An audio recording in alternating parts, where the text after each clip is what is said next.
gotta, talk to our guys after the New Mexico game. I mean, it was unfortunate, and it's funny how in a matter of about 2 hours, people can think I'm John Wood and everybody thinks we're going to win an NCAA championship. And then lo and behold, 2 hours later, I can't coach and we're not any good. So it's amazing how one game, it's only if people knew how hard it is to play in the pit.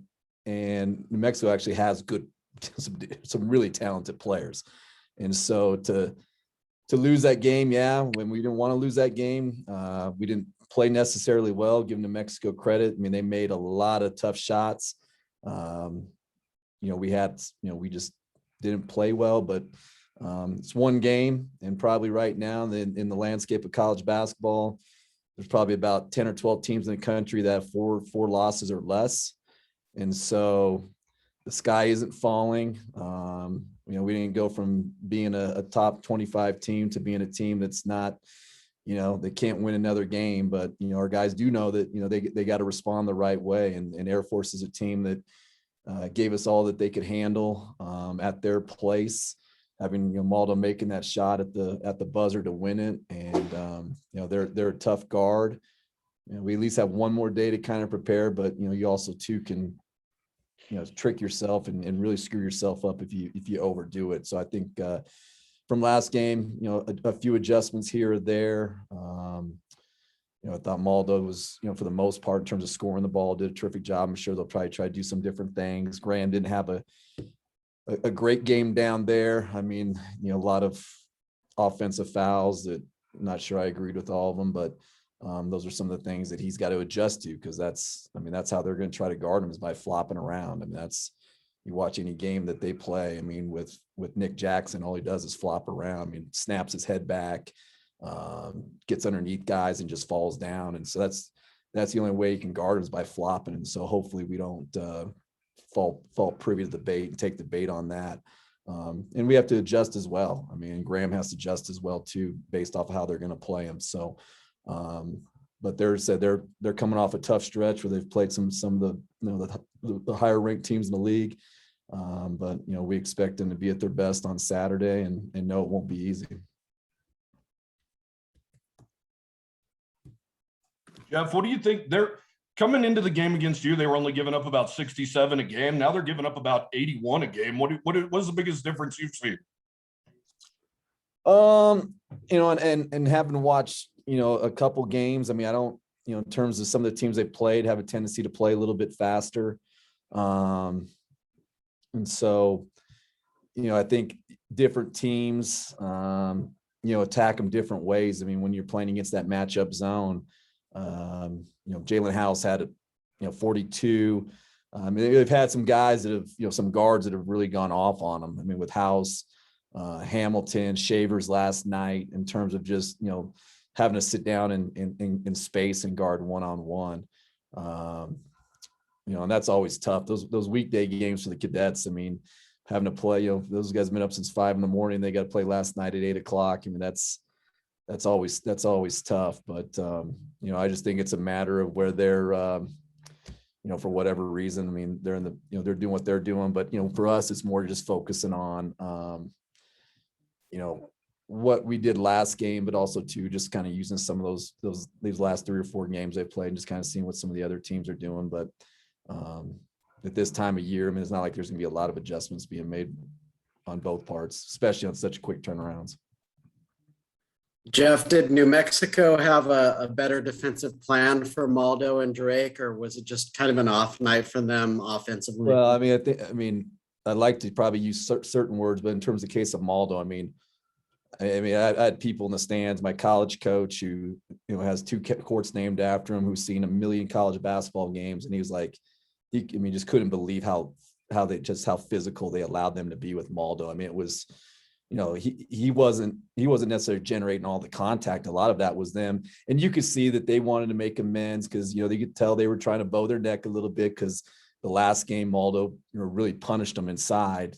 And, you could tell they were really trying to be physical. And, I said, you go back and watch the film, you see some of just the no calls that were made. I mean, but you got to adjust. And, Maldo knows he can't turn the ball over 8 times, and that's 8 empty possessions, 15 empty possessions in a really close game. I mean, you can't win games on the road like that. So it's, and Maldo for the most part, over the course of 25 games, I mean, he's been playing at a player of the year type level, All-American type level. And I know he feels as bad as anybody, and he'll bounce back from it. But in Drake's case, I mean, they're just, teams are just like what we do with a lot of elite 3-point shooters. I mean, you're going to minimize his catches and minimize his touches. And he actually got some really good looks. I mean, he got really good looks, but he only made one of them. But if you give him those looks night in and night out, I mean, he's going to make 45 or 50% of them. It's happened tonight, where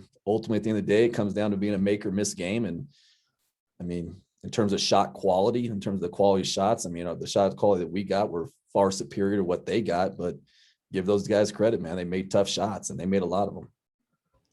Jeff, you talked before the first game against Air Force how they're a tough team to prepare for just because they're so different in what they do. Do you think there's a little bit more comfort just kind of knowing, what to expect, having seen it less than a month ago? Then there's no question. I mean, the second time around, I mean, it's always, it's definitely not easier, but at least you have an idea of what the pace is like in terms of how hard they cut, what type of concepts or actions they're really trying to focus on. And, we did a good job of taking away the 3. Now, we do have to not allow them to shoot 76% from the 2, which I think they ended up shooting. I think they were 20 for 26. So, we got to shore up some things in that area, but it definitely helps our guys to see that. And thankfully, for the most part, our guys, they've played against it now.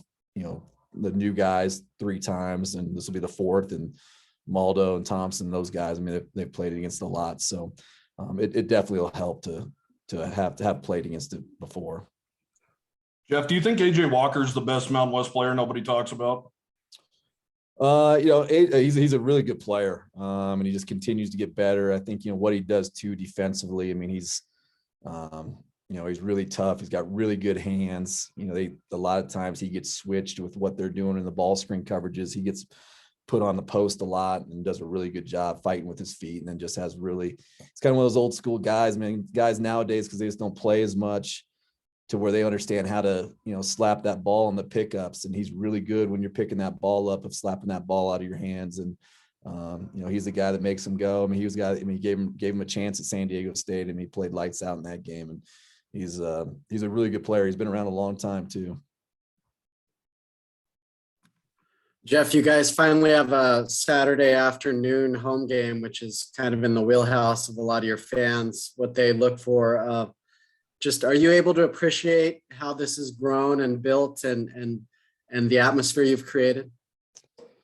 Well, when you're in the midst of the season, you're just trying to win the next game. I mean, you're miserable after wins and you're miserable after losses. So, but when you do walk down the ramp into the AA on game day and you see the atmosphere, I mean, it just, that's why you do it. And I think as I've said before, I mean, you have to have, that crowd is a big part of why we're in the position we're in. I mean, just giving us that extra energy that you need to find ways to finish and close games. I mean, if you don't have those type of crowds, I mean, who knows if you win some of those close ones, and you need a championship crowd to have a championship team. And, thankfully the crowd and the students are doing their part. Hopefully the weather does its part on Saturday, and we'll have, a special crowd on, for the cadets. You going to be watching the game in the pit tonight, Jeff? Well, probably not. I mean, I'll probably be, still focusing on Air Force.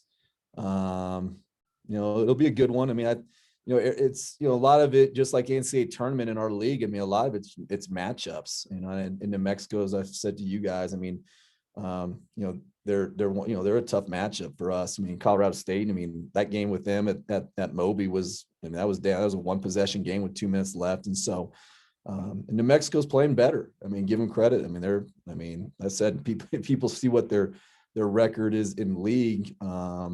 But from a talent standpoint and in terms of 2 guards, I mean, Jalen House is playing as well as anybody right now. And he's as tough of a guard as I've had in terms of coaching in a long time. I mean, he's just so shifty and so quick. And I mean, he was making shots from every which way against us. And so I expect it to be a good game tonight down the pit. I'll probably check in from time to time, but my focus is on just how can we find a way to get a little bit better.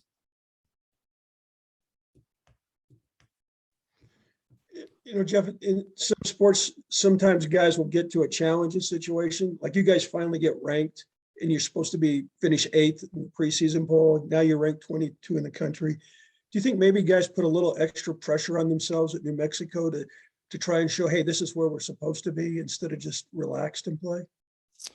Well, I mean, it probably could have been part of it when you have such, I mean, the thing is too, I mean, we're really, I mean, other than, Maldo and Thompson, I mean, we got such a young team, and, those guys have not been in that position before. And, we stayed on the road from San Jose, and, when you're sitting around the hotel and, you're sitting around on your phone and, hearing how, everybody telling you how great you are and this, that, and another. I mean, it just, and as much as I try to let them know that all that stuff doesn't matter. I mean, I got 2 text messages after the last game. I got one from my mom, and I got one from my, my best buddy at North Texas, Grant McCaslin. My wife didn't even text me after losing. So I had to text her. And as I told our guys, I go, I bet you no one was telling you how good, no one was texting you after the game, telling you how good you are. I said, and you go on social media and you got all those people with, 4 followers trying to tell you how you can't play and you can't coach. So, it's hard to win, and it's really hard to win in February. It's really hard to win against a talented team.